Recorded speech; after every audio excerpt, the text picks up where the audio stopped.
how did you get started in investing in your self-directed IRA? Oh, okay. Well, to back up just a little bit, we did some real estate investing years ago. My husband got interested in it, and we did some things right before the crash that was in 2008.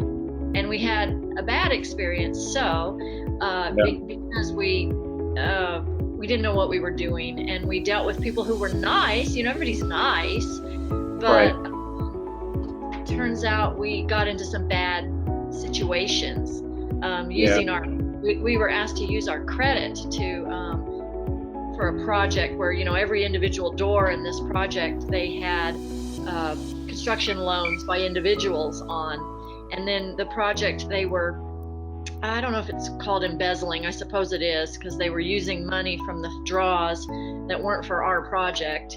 And they'd been doing this successfully, I guess, if you call that success, but they had been getting by with that for years because the economy was good.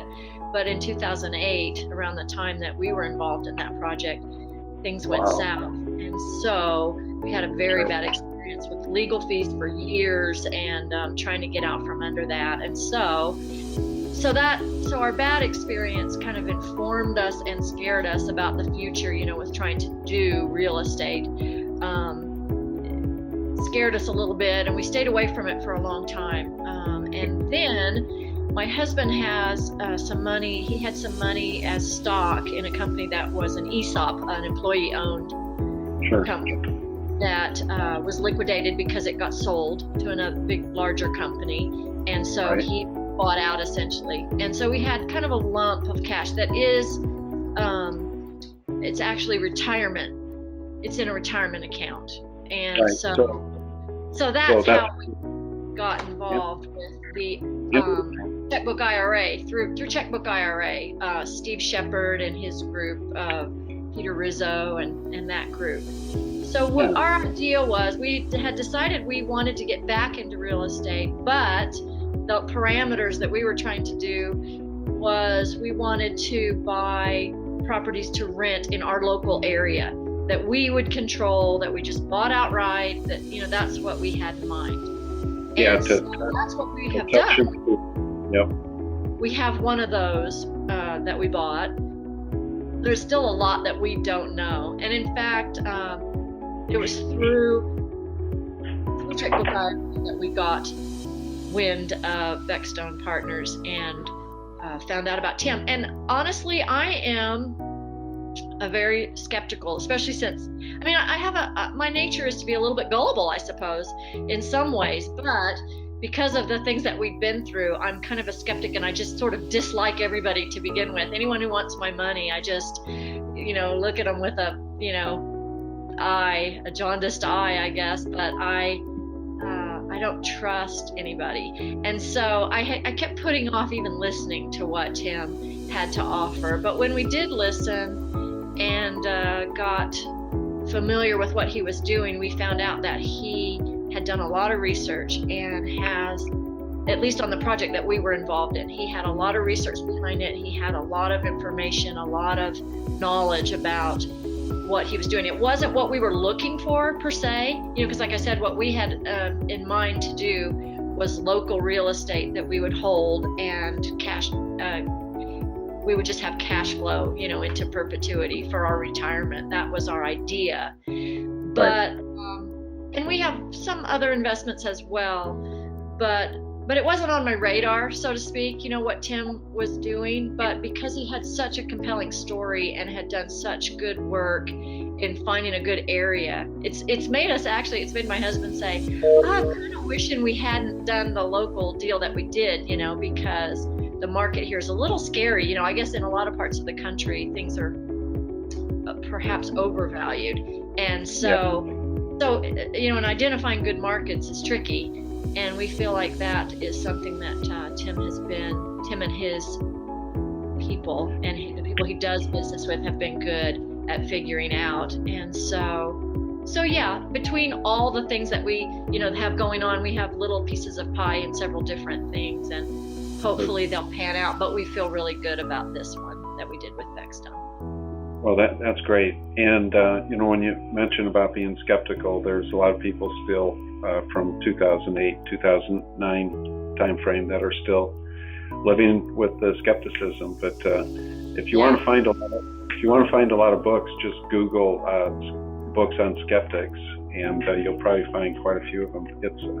I think it's just happened since 2008 and 9. There's been quite a few people. Well, my husband and I would like to. I'm not working anymore. I was, but I'm not anymore. And he would like to retire in the next 5 years at the most. And it's kind of a scary time in your life. We do have some money because of retirement.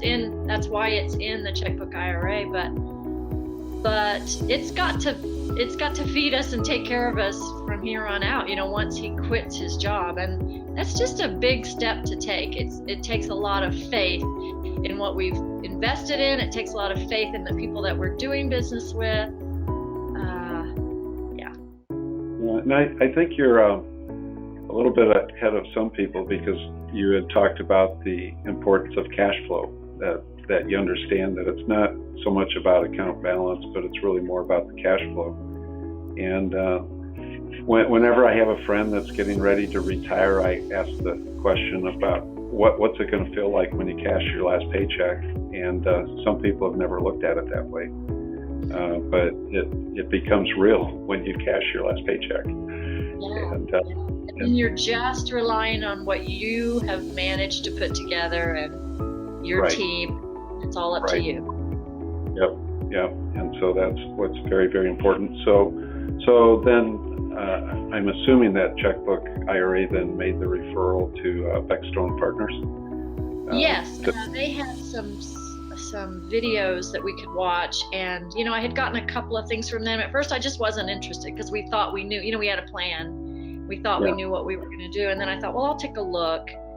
And then I took it to my husband and said, just take a look and listen to what he says about this market that he's investing in. Tim is investing in, and see what you think about what he has to say. So that's kind of how we got started. I just took a listen, because I appreciate and value my friends at Checkbook IRA, and they don't send me stuff all the time. They've never sent me anything except this.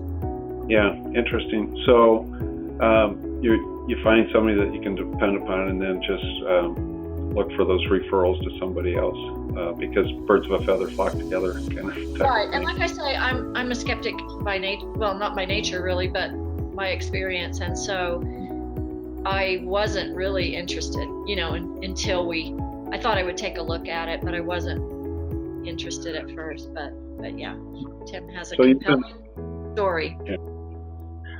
So you've been talking about your decision-making process a little bit, and identifying yourself as a skeptic up front.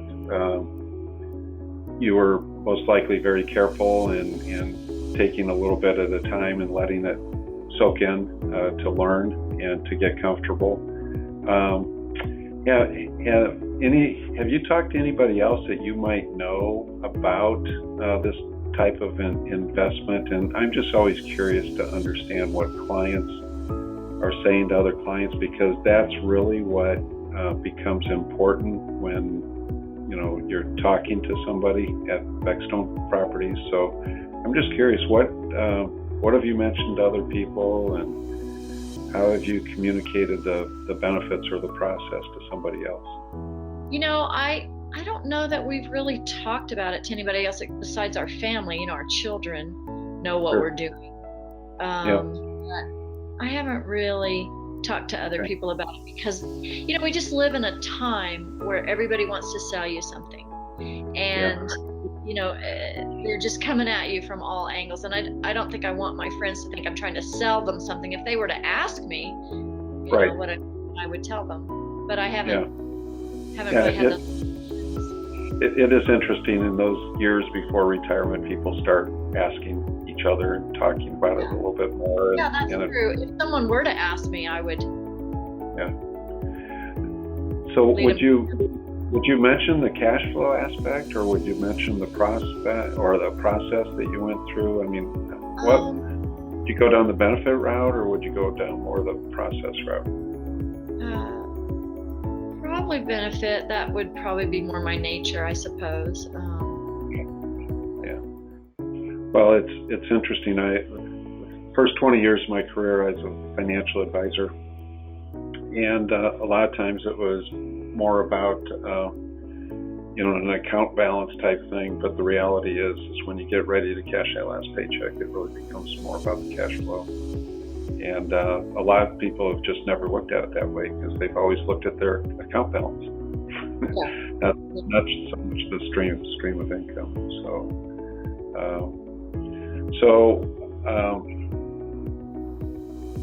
What if somebody were to ask you a question? What would be your number one benefit that you would talk about, and what would be the number one thing that you would talk to somebody about as far as investigating to make sure they're making a good investment for their retirement? That's an interesting question. I'm not an expert. I actually have neighbors that do financial planning. I have several. I have like 3 people in my neighborhood that's their job. Yep. And I know that's it's not a bad route to go. It's just that whoever you're going to talk to, you're going to get their bias and their products that they like, and their, I am a little leery of that. I just like to do research, my own research, and get it in my mind. It's not that I wouldn't ever do that, but I like getting a plan in mind that cuts out the stock market. Perhaps I'm very wary of the stock market right now. Right. It's hard to find any place to put your money right now, that you can feel comfortable with. It's just, honestly, it's an issue for everyone. It's not just us.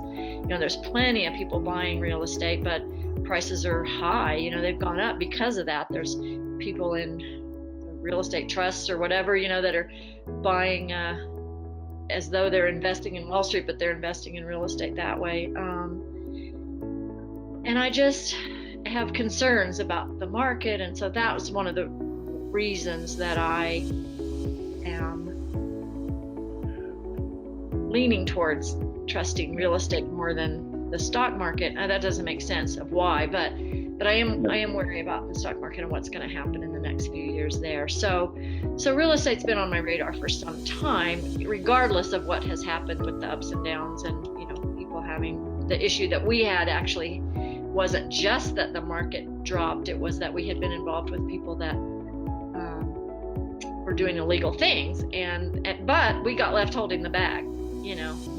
The bank and the courts agreed with the bank that we still owed the bank, even though people had embezzled from us. Yeah. So trust. Who you can trust is a big factor for us, because we don't understand everything. So being able to trust people and feel like they're trustworthy and that they have done good research. Those are two of the big things, I think.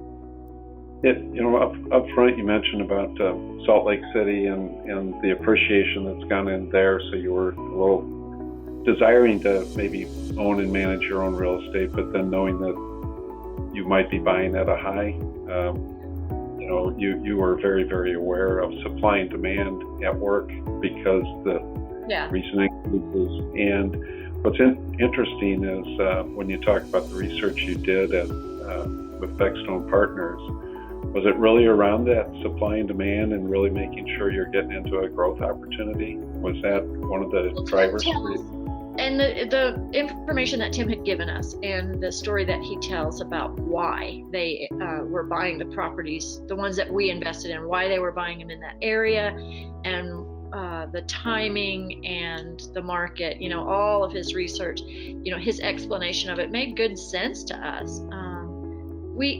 And honestly, I had felt like when we were cashed out of the company that we had ownership in, it was at a very high price, that was given to us. So I felt like, okay, even if all of the U.S. takes a hit, if every market in the U.S. takes a hit, if the stocks and real estate, if everything takes a hit, we will take a hit somewhere. Yeah. But, I was prepared for that because I didn't know of any way to avoid it, Right. And so we did buy some property here, and I don't expect that it will stay at this value. It may surprise me. It may. Yeah. But I don't know. I'm certainly not comfortable with losing money, but I'm prepared for that to happen also, that we could take a hit. But because the type of research that Tim has done and the identifying a strong market, if the whole U.S. gets hit, where he's looking at should get hit less. And I'm saying I'm kind of it sounds like I'm a doomsday person, but that's kind of how I have to think about it. Well, you have to take care of yourself, not short term, but long term, once you decide to retire. And, one of the things that I found in talking to a lot of people is that the number one regret really hasn't been making a bad investment. The number one regret I hear is that people who just quit making decisions after 2008, 2009, and they've been sitting on the sideline for a decade. It's actually been a good time to be involved in the last decade. Well, and I guess what I was going to say is that the good news for you is you're still making decisions even though you've come through a rough patch. And, showing a little bit of courage, but understanding that even when we think we're not making a decision, we are making a decision. That's true. And it is hard to, people always say people always say, don't try and time the market. You don't know. You don't know. You might suspect that this is around the corner or whatever, but you do have to just keep plugging along and finding the best deals, finding the best situation. So we feel really comfortable. I feel really good about what Tim's done for us, and that we'll see a good return. Yeah, and you've got a few years to get a good start on preparing for it if it's another 5 years before retirement. So, what is one piece of advice that you could give Tim and Kevin and Beckstone Partners? What would be one thing, if anything, that you think that they could have done differently or better to make it a better experience for you? Oh gosh, well, to start with, I'll say, I won't answer your question at first. I'll say what I've really appreciated is that even though I'm really slow to get back to Tim, I'll take too long to get back to him about some question he has for me, but he never takes too long to get back to me. It seems like in moments he is back to me on whatever it is that I'm asking him. And he doesn't ever leave me in the dark. He's right. You raised a good voice as far as working hard, I think, because he has a great work ethic and he is on top of things. And that is rare today, that people are just on top of that. They'll say what they're going to do and then do what they said they will do. And that I have just had Tim show me over and over that he is good at that. He does what he's going to do, and then he does it immediately. He just gets right on things, and I've appreciated that. So as far as what he could have done differently, I can't. I'm struggling trying to think of something that he might have done better. But that's okay. Confirmation of doing a good job is just as important. But the way we get better is to be vulnerable and keep asking about what is it that we could have done differently. It's like exit interviews with your employees, right? You really do want to know what they have to say about you as well. So. Right. Yeah. So is there anything else that you would like to share, if that maybe Beckstone Partners could have done as far as marketing or communication or anything at all? Nothing comes to mind. I don't think of anything. I think they're doing a great job, and they have definitely met my needs and answered my questions at every step. I can't really think of anything different that I would have had them do. Yeah. Well, we really appreciate you taking the time, and this is fun for me to get to meet some of the people that Tim is doing business with. So I really, really appreciate you taking the time today. Well, thanks, Jim.